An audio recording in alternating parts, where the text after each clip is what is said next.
Very good evening student. बेटा start करेंगे आज की करंट अफेयर की क्लास। अभी देखिए, करंट अफेयर की जो क्लासेज हैं वो कल भी हमने डाली है, लेकिन काफ़ी बच्चे उनको देख लेते हैं, पसंद भी करते हैं। काफ़ी बच्चों का कमेंट भी आता है कि सर बड़ी अच्छी क्लासेज हैं, लाजवाब क्लासेज हैं, लेकिन शायद आप लाइक और शेयर करना क्लासेस को भूल जाते हैं। मैं बार बार ये चीज़ें बोलता हूँ, बेटा लाइक और शेयर क्लासेस को ज़रूर कीजिए सभी बच्चे, ताकि मुझे ये पता चले कि क्लासेस कैसी चल रही हैं। सिर्फ कमेंट से बात नहीं बनेगी, और कमेंट में आप अपनी समस्याएं भी डाल सकते हो। कोई भी चीज़ जो भी आपको समझ में नहीं आती, थोड़ा सा भी कहीं पर भी डाउट है, तो आप कमेंट करके मुझे आप बता सकते हो कि सर यहाँ पर ये प्रॉब्लम है। हिस्ट्री में, ज्योग्राफी में, पॉलिटी में, करंट अफेयर क्लासेस में, स्टैटिक की जीके में क्लासेस में, जो भी क्लास में आपको जो भी प्रॉब्लम है वो आप हमारे इस चैनल पर कमेंट के माध्यम से आप हमें बता सकते हो। चाहे कोई सी भी क्लास, कहीं से की भी कोई भी क्लास हो, आप कहीं पर भी कमेंट करके आप मुझसे पूछ सकते हो, आपको तुरंत आंसर मिलेगा। ठीक है ना। अगर मैं बिजी हुआ, मेरी ऑफलाइन क्लासेस भी चलती हैं, अगर मैं बिजी हुआ तो शाम तक आपको आंसर जरूर मिल जाएगा, लेकिन मिलेगा जरूर बेटा। इसलिए कमेंट करके जो भी प्रॉब्लम है आप अपनी प्रॉब्लम लेके आ सकते हो, पूछ सकते हो। ठीक है, करंट अफेयर की क्लास आज स्टार्ट करेंगे। बहुत ही छोटी सी क्लास बनाएंगे आज की, क्योंकि कल भी हमने पढ़ाया था करंट, और डेली का डेली इतना करंट अफेयर बनता नहीं है, इसलिए आज बहुत छोटी सी क्लास है, लेकिन क्वेश्चन 10 है उसमें। अधिकतर क्वेश्चन इसमें बेटा स्पोर्ट्स के हैं। काफ़ी बच्चे बोलते हैं सर स्पोर्ट्स के क्वेश्चन लेके आओ, तो आज की क्लास के हमारे स्पोर्ट्स के क्वेश्चन काफ़ी सारे होंगे आज की क्लास के अंदर। तो देखते हैं बेटा, ये रहा आज का फर्स्ट क्वेश्चन। 20 अगस्त को कौन सा दिवस मनाया जाता है? विच डे सेलिब्रेटेड ऑन 20 अगस्त?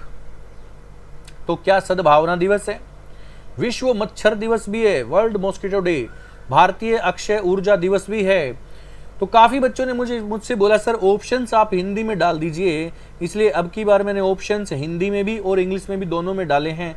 कुछ क्वेश्चंस के ऑप्शन हिंदी में और कुछ क्वेश्चन के ऑप्शन इंग्लिश में भी आपको मिलेंगे। ठीक है, तो सद्भावना दिवस, विश्व मच्छर दिवस, भारतीय अक्षय ऊर्जा दिवस, या फिर सभी?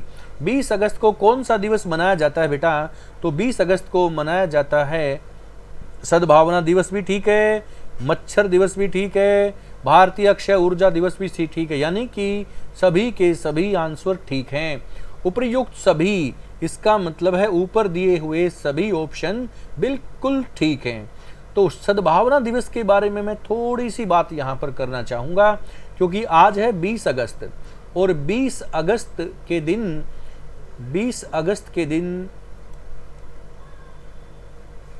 20 अगस्त 1944 को 20 अगस्त 1944 को राजीव गांधी जी का जन्म दिवस आता है। राजीव गांधी जी का जन्म 20 अगस्त 1944 को हुआ था। तो इसी के उपलक्ष्य में हम सद्भावना दिवस मनाते हैं हर साल 20 अगस्त को, है ना।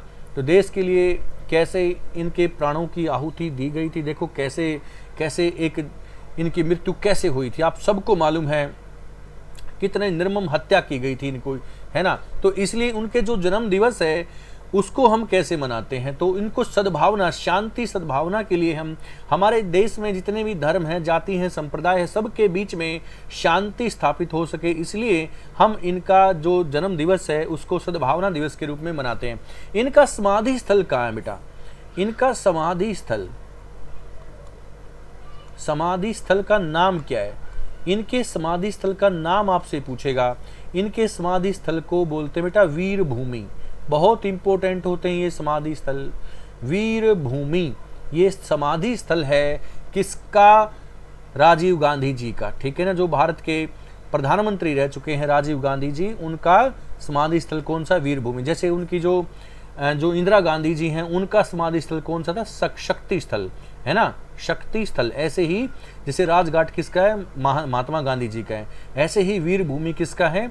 वीर भूमि राजीव गांधी जी का समाधि स्थल है। तो 20 अगस्त को सद्भावना दिवस भी मनता है, जबकि विश्व मच्छर दिवस भी मनता है, भारतीय अक्षय ऊर्जा दिवस भी मनाया जाता है 20 अगस्त को। ठीक है, इसका आंसर होगा ऑप्शन डी, बिल्कुल सही, सभी के सभी इसमें सही होंगे। क्वेश्चन नंबर 2 देखिए बेटा, देश की पहली hydrogen fuel cell bus service सेवा किस शहर में शुरू की गई है? तो क्या आंसर जम्मू होगा, या लेह होगा, या श्रीनगर होगा, या शिमला होगा? तो बेटा आंसर क्या होगा इसके अंदर? आंसर होगा इसका लेह लद्दाख। तो बेटा लेह लद्दाख के अंदर हाइड्रोजन की पहली बस सेवा शुरू कर दी गई है, ठीक है ना। तो अभी 15 अगस्त के मौके पर थोड़ा सा इसको डिले किया गया, लेकिन अभी यहाँ पर ये शुरू कर दी गई है, ठीक है ना। काफ़ी इंपॉर्टेंट है, हाइड्रोजन फ्यूल सेल बस सेवा किस शहर में शुरू की गई, ये लेह लद्दाख के अंदर शुरू की गई। अब मैं लेह लद्दाख के बारे में कुछ चीज़ें आपको बता दूं बेटा। जो लेह लद्दाख है, लेह लद्दाख बेटा भारत का कोल्ड डेजर्ट, ठंडा मरुस्थल इसको बोलते हैं, भारत का ठंडा मरुस्थल। भारत में सबसे कम रेनफॉल भी यहीं होता है ना। सबसे कम रेनफॉल, सबसे कम बारिश, लगभग आप ये मान के चल सकते हो 5 सेंटीमीटर से 9-10 सेंटीमीटर तक पर ईयर यहाँ पर रेनफॉल होता है, इससे भी कम कह सकते हो। 5 सेंटीमीटर पर ईयर यहाँ पर रेनफॉल होता है, जो कि भारत में सबसे कम वर्षा वाला क्षेत्र है वो लेह लद्दाख है। और इसके बाद नंबर आता है जैसलमेर का। जैसलमेर में लगभग 9 से 10 सेंटीमीटर पर ईयर रेनफॉल होता है। तो काफ़ी इंपॉर्टेंट क्वेश्चन यहाँ पर ये बनते हैं। भारत का हाईएस्ट प्लेट्यू भी इसको बोलते हैं, हाईएस्ट प्लेट्यू, भारत का सबसे ऊंचा पठार, हाईएस्ट प्लेट्यू, ठीक है, हाईएस्ट प्लेट्यू, सबसे ऊंचा पठार, भारत का सबसे ऊंचा पठार, हाईएस्ट प्लेट्यू लद्दाख प्लेट्यू को हम बोलते हैं बेटा। काफ़ी इंपॉर्टेंट पॉइंट्स यहाँ पर आप देखने को आपको मिलेंगे। श्रीनगर, शिमला, है ना। श्रीनगर कौन सी नदी के किनारे पर है? श्रीनगर बेटा झेलम नदी के किनारे पर है, ध्यान रखना बच्चे। ऐसे शिमला किसकी कैपिटल है? शिमला हिमाचल प्रदेश की कैपिटल होगी। शिमला के अंदर काफ़ी कुछ देखने लायक चीज़ें हैं। शिमला हमारी कभी समय में शिमला हमारी ग्रीष्मकालीन राजधानी होती थी अंग्रेजों के समय में, है ना। तो काफ़ी इंपॉर्टेंट यहाँ पर चीज़ें देखने को मिलती हैं। लद्दाख जो कि हमारा कोल्ड डेजर्ट है। एक क्वेश्चन मैं आपसे पूछ लूँ डेजर्ट के ऊपर ही, आप लोगों में से मुझे कमेंट करके ये बताना है, सभी बच्चे ये क्वेश्चन का आंसर मुझे आप देंगे कि एशिया का सबसे बड़ा मरुस्थल कौन सा है और उसकी लोकेशन किधर है। ये देखो 2 क्वेश्चन मैंने पूछे। Asia's largest desert in which area, Asia's largest desert in which area, इस क्वेश्चन का आंसर आप मुझे दोगे, ठीक है। क्वेश्चन नंबर 3, हाल ही में देश का पहला 3D प्रिंटेड डाकघर किस शहर में खुला है? देखो पहला first 3D printed post office ये कौन से शहर में खुल गया है, ठीक है, बहुत इंपॉर्टेंट है। अगर हम इसको 3D प्रिंटेड करके इसकी स्थापना नहीं करते तो इसको बनाने में 7-8 महीने लग जाते, लेकिन अभी इस 3D प्रिंटेड को हमने सिर्फ महज 40 से 45 दिन के अंदर इसको हमने कंप्लीट कर लिया है। तो ये देश का पहला 3D प्रिंटेड डाकघर है और ये कौन से शहर में खुला है? इसका आंसर क्या है बेटा?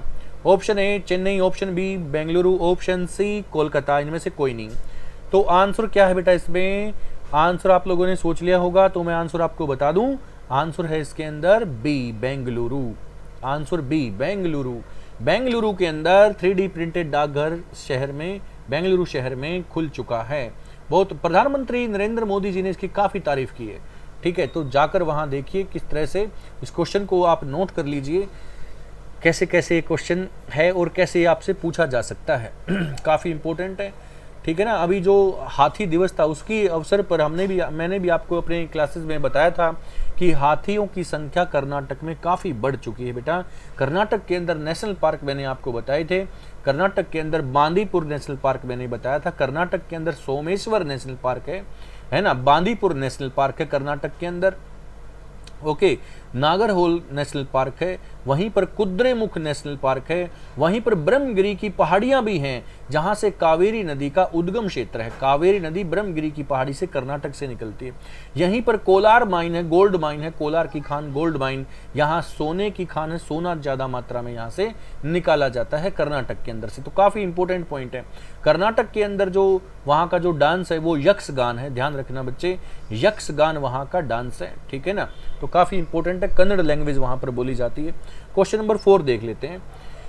महिला एथलीट दूती चंद को नाडा द्वारा कितने साल के लिए बैन लगा दिया गया है? तो बेटा नाडा, नेशनल एंटी डोपिंग एजेंसी, नाडा की फुल फॉर्म क्या होती है? नेशनल एंटी डोपिंग एजेंसी के द्वारा ये डोपिंग टेस्ट में फेल हो गई थी अभी ठीक है, तो इसलिए इन पर 4 साल का बैन लगा दिया गया है। कितने साल का? 4 साल का इन पर बैन लगाया गया बेटा।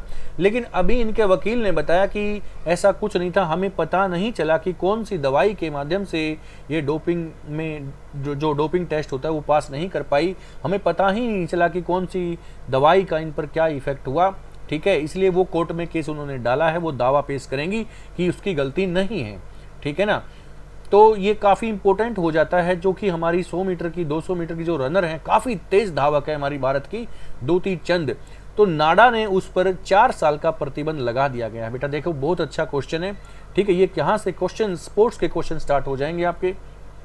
ठीक है ना, हाल ही में भारत का पहला, एक क्वेश्चन इसमें थोड़ा सा अलग है, इसके बाद स्पोर्ट्स के क्वेश्चन आपके फिर से स्टार्ट हो जाएंगे। देखिए, हाल ही में भारत का पहला पर्यावरण अनुकूल डेबिट कार्ड किसके द्वारा लॉन्च किया गया? तो बेटा recently who has launched India's first eco friendly debit card?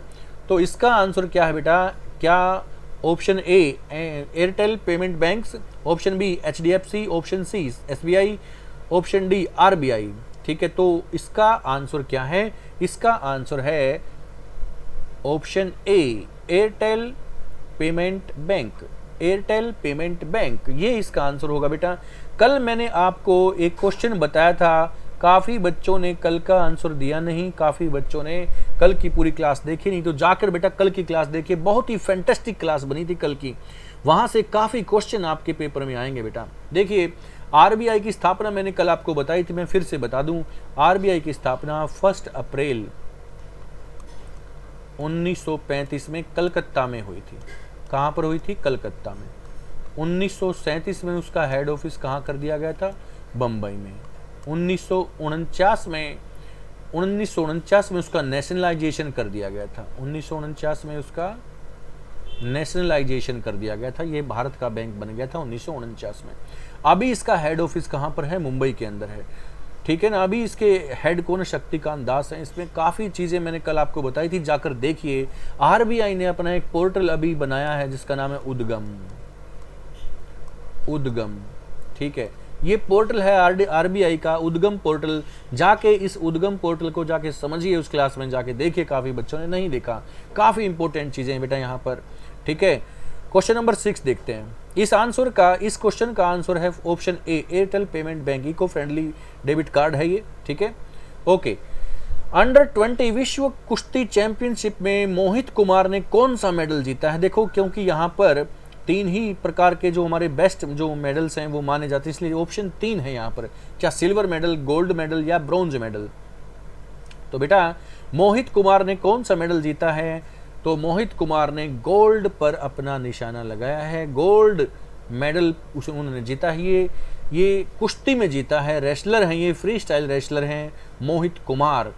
तो अंडर 20 विश्व चैंपियनशिप में ये विश्व विजेता बन गए हैं। कौन? मोहित कुमार, गोल्ड मेडल जीता है। बेटा क्वेश्चन कैसे भी आ सकता है, आपसे पूछा जा सकता है अंडर 20 में किस खिलाड़ी ने गोल्ड मेडल जीता, तो आंसर होगा मोहित कुमार ने अंडर 20 में। बहुत इंपॉर्टेंट क्वेश्चन है। ऐसे ही और भी अंडर 20 के क्वेश्चन देखने यहाँ पर देखते हैं बेटा।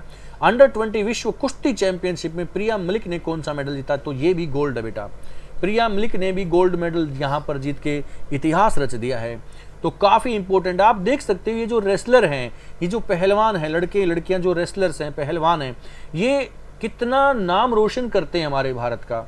अभी कुछ दिन पहले यही पहलवान जंतर मंतर पर धरने पर बैठे थे कि उनके लिए कितना ये शर्म की बात है कि जो लोग उनके साथ ये पक्षपात करते हैं, जो लोग ऐसे बच्चों का शोषण करते हैं, आगे नहीं बढ़ने देते हैं, है ना, तो उनके लिए बड़ी शर्म की बात है। पूरा हम इस पर व्याख्यान नहीं करेंगे क्योंकि हमें नहीं पता क्या वो रेसलर सही हैं या वो ब्रजभूषण जिसके खिलाफ वो वहाँ पर धरना रखे हुए थे, हमें नहीं पता कौन सही है। लेकिन आप कम से कम उन रेसलर्स की जो रिस्पेक्ट तो कर सकते हैं, जैसा वहाँ जंतर मंतर पे देखा गया पुलिस के द्वारा कैसे खींचकर बसों में डाला गया, उनको हटाया गया, भगाया गया, वहाँ पर मारपीट की गई, तो इसके लिए तो वो काम नहीं करते ना बेटा। तो ये बात उनके साथ यहाँ पर बहुत ही गलत हुई है। हमारा एक ऐसा देश है जो सभी अपने अधिकारों की रक्षा के लिए कोई कहीं पर भी आवाज़ उठा सकता है, धरने पर बैठ सकता है। क्या आप उनके साथ ऐसा करेंगे फिर? तो ये बात बड़ी गलत थी। और देखिए यही रेसलर्स हैं जो देश का कितना मान सम्मान बढ़ाते हैं। अब आप इस पे यहाँ पे खुद देख सकते हैं 3 रेसलर ऐसे हैं जिन्होंने गोल्ड मेडल जीता है। ये विश्व कुश्ती चैंपियनशिप है बेटा, कोई छोटा मोटा टूर्नामेंट नहीं है, किसी गाँव का दंगल नहीं है, ठीक है। ये विश्व कुश्ती चैंपियनशिप है, वर्ल्ड रेसलिंग चैंपियनशिप होती है ये। पहले तो आपको अपने गांव में फर्स्ट होना पड़ता है, फिर आपको अपने जोन में फर्स्ट होना पड़ता है, उसके बाद आप अपने डिस्ट्रिक्ट में फर्स्ट आते हैं, फिर स्टेट में फर्स्ट आते हैं, फिर नेशनल में फर्स्ट आते हैं, उसके कहीं बाद जाकर आपकी ट्रायल्स होती हैं, उसके बाद जाके आपका वर्ल्ड में नंबर पड़ता है, उसके बाद फिर कहीं ओलंपिक में नंबर पड़ता है। इतना बड़ा टूर्नामेंट होता है वर्ल्ड चैंपियनशिप। ओलंपिक चैंपियनशिप ऐसे ही नहीं जीती जाती बेटा, बातों से नहीं होता, कई सालों की मेहनत होती है, तपस्या होती है उन बच्चों की, ठीक है। तो यहां पर प्रिया मलिक ने इतिहास रचा है, गोल्ड मेडल उन्होंने जीता है। यहां पर क्वेश्चन नंबर 8 देखते हैं बेटा। अंडर 20 विश्व कुश्ती चैंपियनशिप में अंतिम पंघाल ने कौन सा पदक जीता है? देखो बेटा ये वही लड़की है, ये वही अंतिम पंघाल है जिसने अभी जो भी धरने पर बैठी थी, हमारी जो अपनी फोगाट सिस्टर हैं उनमें से एक जो बैठी थी उन पर धरने पर, उसको चुनौती दी थी। क्योंकि बजरंग पूनिया और जो अपनी क्या दूसरी उन है ना फोगाट जो सिस्टर बैठी थी, एक और क्या नाम उनका मैं भूल गया, तो फोगट सिस्टर थी, वो बजरंग पूनिया और फोगट को ये वहाँ पर डायरेक्ट एंट्री दे दी गई थी। उसके खिलाफ अंतिम पंघाल ने वहाँ पर बोला था कि मैं भी दावा पेश करती हूँ और मैं भी नंबर 1 हूँ अभी, जैसा कि अंतिम पंघाल ने साबित भी कर दिया। अभी अंडर 20 कुश्ती में, अंडर 20 विश्व कप चैंपियनशिप में उसने गोल्ड मेडल जीतकर इतिहास रच दिया है बेटा। तो ये लड़की सच में दावेदार थी, जो कि जिसने अभी फोगट सिस्टर को चुनौती दी थी कि आप मेरे साथ कुश्ती लड़िए, आप डायरेक्ट कैसे जा सकती हैं, आपका भी ट्रायल होना चाहिए। तो ये लड़की बिल्कुल सही बोल रही थी। हालांकि फोगट सिस्टर ने भी वहां पर भी उन्होंने ये नहीं बोला कि हम डायरेक्ट जाएंगे, उनकी भी गलती नहीं है, उन्होंने भी ये बोला था कि हमारी भी ट्रायल लीजिए। लेकिन कहीं ना कहीं राजनीति सामने आती ही है। वो 7 खिलाड़ी जो थे वहां प्रोटेस्ट कर रहे थे, 7 खिलाड़ियों में से सिर्फ 2 को, बजरंग पूनिया को और वहां पर फोगट सिस्टर को, 2 को सिर्फ सीधा का सीधा वहां पर कुश्ती में आगे जो नेशनल टूर्नामेंट के बाद जो बड़े टूर्नामेंट होते हैं, वर्ल्ड चैंपियनशिप होता है और रेसलिंग जो अपना ओलंपिक चैंपियनशिप होती है, वहां पर सीधा उनको जाने की अनुमति दे दी गई, सिर्फ 2 को, बजरंग पूनिया और फोगट सिस्टर को। तो यहाँ पर अंतिम पंघाल ने उनके लिए बोला था कि मेरे साथ ट्रायल उनकी कराइए। तो ये वही खिलाड़ी हैं बेटा अंतिम पंघाल, जिन्होंने गोल्ड मेडल जीतकर इतिहास रचा है अभी, ठीक है। क्वेश्चन नंबर 9 देखते हैं। हाल ही में पेरिस में किस टूर्नामेंट में भारत की महिला और पुरुष कंपाउंड टीमों ने गोल्ड मेडल जीते हैं? तो कौन सा टूर्नामेंट हो रहा है ये मैंने आपको पहले भी बताया था, ठीक है ना। तो मैं फिर बता दूं, ये देखो महिला और पुरुष कंपाउंड टीमों ने गोल्ड मेडल जीते हैं बेटा। तो ये गोल्ड मेडल जीता है world athletics championship, no. Archery championship, yes, archery world cup जो कि पेरिस में हो रहा है अभी। Option B is the right answer, option B is the right answer, बिल्कुल ठीक है। Commonwealth game no, Asian game no, answer है बी इसके अंदर। तो बहुत इंपॉर्टेंट, हमारे जो तीरंदाज हैं वो उन्होंने भी अब की बार इतिहास रच दिया। जो हमारे तीरंदाज हैं, जैसे अपने आज से पहले तो आपने देखा होगा हमारे जो तीरंदाज हैं वो नॉर्थ ईस्ट स्टेट से आते थे ज़्यादातर, लेकिन अभी उत्तर भारत से भी आ रहे हैं। काफ़ी इंपॉर्टेंट है इसमें, देखिए देश का नाम रोशन कर रहे हैं हमारे खिलाड़ी, ठीक है। तो इनकी बातें ज़रूर सुननी चाहिए, चाहे गवर्नमेंट कोई भी हो, ठीक है। चलो ऑप्शन 10, क्वेश्चन नंबर 10। विश्व बैडमिंटन चैंपियनशिप 2023 का आयोजन कहाँ किया जाएगा? Where will the World Badminton Championship 2023 be organized? तो आंसर क्या है बेटा? डेनमार्क, इटली, इंडिया या नन ऑफ दीज? तो विश्व बैडमिंटन चैंपियनशिप 2023 का आयोजन होने जा रहा है डेनमार्क के अंदर। Option A is the right answer, Denmark के अंदर ये होगा अभी।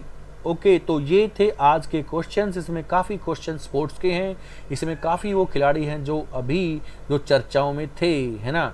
तो काफ़ी इंपॉर्टेंट है। और अंडर 20 में तो उन्होंने धमाल ही मचा दिया है, वर्ल्ड में नंबर 1 है हमारे खिलाड़ी अभी अंडर 20 में। आने वाले समय में ओलंपिक में देखना पड़ेगा ये कितने ज़्यादा प्रभावशाली साबित होंगे वर्ल्ड के अंदर। और ये जो हमारा ओलंपिक चैंपियनशिप है इसमें आप देखेंगे अभी नेक्स्ट ईयर। काफ़ी इंपॉर्टेंट चीज़ें बेटा, इन सबको आप कॉपी पेन लेके नोट किया करो बेटा। काफ़ी बच्चे बोलते हैं सर स्पोर्ट्स के, बेटा मैं हमेशा बोलता हूँ स्पोर्ट्स के क्वेश्चन, जो भी स्पोर्ट्स का नया क्वेश्चन बनेगा वो हमारी क्लास में जरूर होगा, ठीक है। तो आज की क्लास में देखिए कम से कम 4-5 क्वेश्चन हमारे स्पोर्ट्स के थे, काफ़ी इंपॉर्टेंट क्वेश्चन थे, ठीक है बेटा। नेक्स्ट क्लास में मिलते हैं बहुत ही जल्दी, नेक्स्ट क्लास आपके सामने होगी। Thank you very much. Classes को लाइक और शेयर करना बिल्कुल ना भूलें। Thank you very much.